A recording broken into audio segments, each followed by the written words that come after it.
ತಮಗೆ ತಿಳಿಸಿದ ಹಾಗೆ ಗದಗಿಗೆ ಬಂದಿದ್ದೇವೆ. ಗದಗಿನ ಹೆಸರಾಂತ ಜಗದ್ಗುರು ತೋಂಟದಾರ್ಯ ಮಠದ ಮುಂಭಾಗದಿಂದ ಚಿತ್ರೀಕರಣ ಮಾಡ್ತಾ ಇದ್ದೇವೆ. ನನ್ನ ಎಡಭಾಗದಲ್ಲಿ ಜಗದಂಬಾ ಸ್ಪೆಷಲ್ ಗಿರ್ಮಿಟ್ ಅಂಥೇಳಿ, ಇದು ಉತ್ತರ ಕರ್ನಾಟಕದಲ್ಲಿ ತುಂಬ ಪ್ರಖ್ಯಾತವಾಗಿರುವಂಥ ಒಂದು ಗಿರ್ಮಿಟ್ ಅಂಗಡಿ. ಗಿರ್ಮಿಟ್ ಅಂದರೆ ನಮ್ಮ ಕಡೆ ಚುರುಮುರಿ ಮಂಡಕ್ಕಿ ಅಂತ ಏನಂತೀವಿ, ಅದನ್ನು ವಿಶಿಷ್ಟವಾಗಿ ತಯಾರಿಸುವಂಥ ಉತ್ತರ ಕರ್ನಾಟಕದ ಒಂದು ಶೈಲಿಗೆ ಗಿರ್ಮಿಟ್ ಅಂತ ಹೇಳ್ತಾರೆ. ಬಹಳಷ್ಟು ಜನರಿಗೆ ಇದು ಅರ್ಥ ಆಗಿದೆ ಅಂತ ಅನ್ಕೋತೀನಿ. ಈ ಗಿರ್ಮಿಟ್ ಮಂಡಕ್ಕಿ ಹೇಗೆ ಮಾಡ್ತಾರೆ, ಅದರ ಸ್ವಾದ ಹೇಗಿದೆ ಅನ್ನೋದನ್ನು ತಮ್ಮ ಜೊತೆ ಈಗ ಹಂಚ್ಕೊಳ್ತೀನಿ. ಬನ್ನಿ ದಯವಿಟ್ಟು.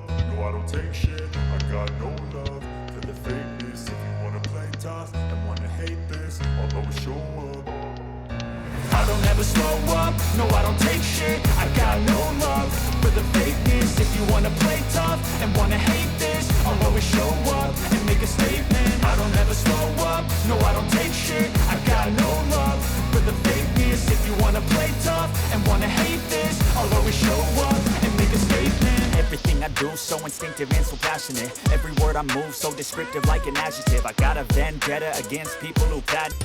ತಮ್ಮ ಹೆಸರು? ಶ್ರೀನಿವಾಸ್ ಅವರ ಈ ಹೋಟೆಲ್ ಏನಿದೆ ಇದು ಬದನೆಕಾಯಿ ಬಜ್ಜಿ.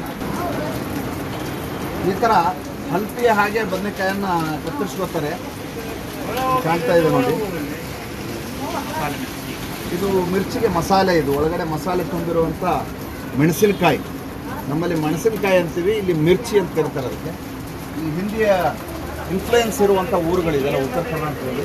ಇದು ಬಾಂಬೆ ಕರ್ನಾಟಕ. ಇದು ಬದನೆಕಾಯಿ ಈ ರೀತಿ ಇದೆ. ಇದನ್ನು ಈಗ ನಿಮ್ಮ ಎದುರಿಗೆ ಕರೀತಾರೆ ಅವರು. ಇವ್ರದ್ದು ವಿಶೇಷತೆ ಏನಂದ್ರೆ ಶೇಂಗಾ ಎಣ್ಣೆಯಲ್ಲಿ ಕರೀತಾರೆ. ಬೇರೆ ಎಲ್ಲ ಸನ್ಫ್ಲವರ್ ಆಯಿಲ್ ಎಲ್ಲ ಅಲ್ಲ, ಇದು ಸನ್ಫ್ಲವರ್ ಪಾಮ್ ಆಯಿಲ್ ಅಲ್ಲ, ಶೇಂಗಾ ಎಣ್ಣೆನೆ. ಸ್ಯಾಂಡ್ವಿಚ್ ತರ. ಸ್ಯಾಂಡ್ವಿಚ್.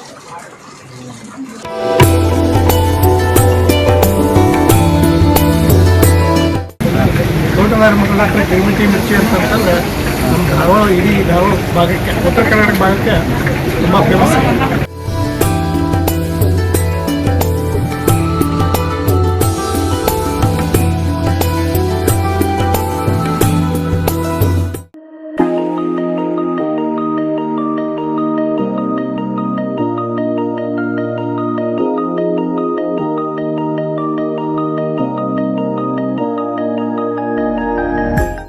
ಎಷ್ಟು ವರ್ಷಗಳಿಂದ ನಡೆಸ್ಕೊಂಡು ಬರ್ತಾ ಇದ್ದೀರಾ ಇವರ?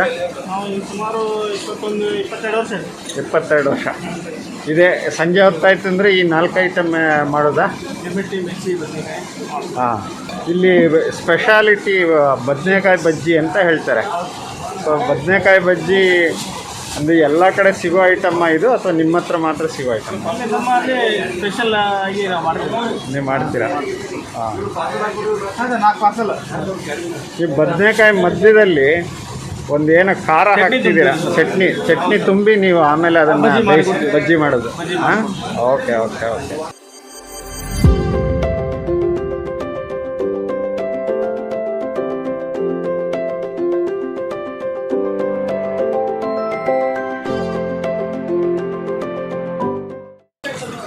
ಸ್ನೇಹಿತರೆ, ನಾನು ಬಾಲ್ಯವನ್ನು ಉತ್ತರ ಕರ್ನಾಟಕದಲ್ಲಿ ಕಳೆದಿದ್ದು, ತದನಂತರ ನಾನು ಹಳೆ ಮೈಸೂರು ಪ್ರಾಂತ್ಯದಲ್ಲಿ ಜೀವನ ಮಾಡಿದ್ದು.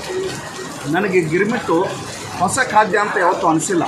ಆದರೆ ಗದಗಿನ ತೋಂಟದಾರ್ಯ ಮಠದ ಎದುರಿಗಿರುವಂಥ ಈ ಗಿರ್ಮಿಟ್ ಏನಿದೆ, ಇದು ತುಂಬ ಕ್ರಿಸ್ಪಿಯಾಗಿದೆ. ನಮ್ಮ ಕಡೆ ಇದಕ್ಕೆ ಕುರುಮ್ ಅಂತೀವಿ.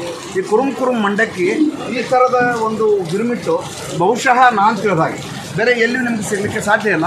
ನೀವೇನಾದರೂ ಈ ಹುಬ್ಬಳ್ಳಿ, ಧಾರವಾಡ, ಗದಗ ಸುತ್ತಮುತ್ತ ಬಂದರೆ ತೋಂಟದಾರ್ಯ ಮಠದ ಎದುರಿಗಿರುವ, ಅಂದರೆ ಎಡಪಾರ್ಶ್ವದಲ್ಲಿರುವಂಥ ಈ ಶಾಪಿಗೆ ಬಂದರೆ ಇಂಥದ್ದೊಂದು, ಅದು ಸಂಜೆ ಹೊತ್ತಲ್ಲಿ ಬರಬೇಕು, ಬಂದರೆ ಇಂಥದ್ದು ಗಿರ್ಮಿಟ್ ತಿನ್ನುವಂಥ ಒಂದು ಅವಕಾಶ ಲಭಿಸುತ್ತೆ ಅಂತ ಹೇಳ್ತೀನಿ.